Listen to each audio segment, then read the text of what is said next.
And as we were talking about that, the memorial continues to grow outside of Turning Point headquarters in Phoenix, Arizona, but obviously concern over the temperature rising about political violence. And we're seeing some of that today. And this, a post on social media from Fox News saying, just in, a man has been arrested after vandalizing the Charlie Kirk Memorial outside of TP USA headquarters in Arizona. The suspect identified as a 19-year-old Ryder Corral there. So we're also getting this video that I want to show you of some of this, because we've been diving into the latest with just some of this memorial growing. But this was the scene that was captured by Fox News a little bit earlier on. You can see people addressing this individual, potentially vandalizing what was going on there with this memorial, people stepping in, just average citizens, not necessarily law enforcement, but ultimately law enforcement did get involved as this suspect, identified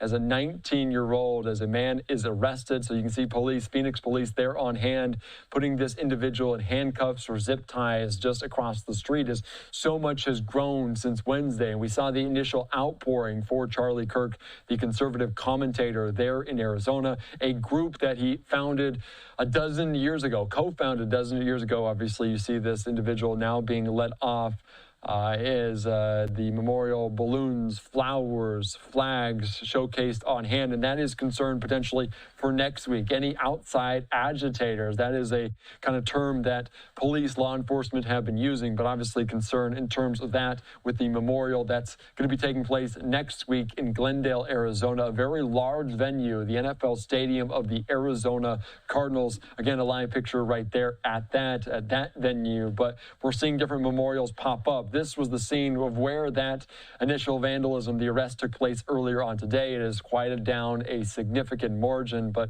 just the amount of outpouring of support for those that obviously backed Charlie Kirk, stood for what he also believed in. So we're following it closely here on Live Now from Fox.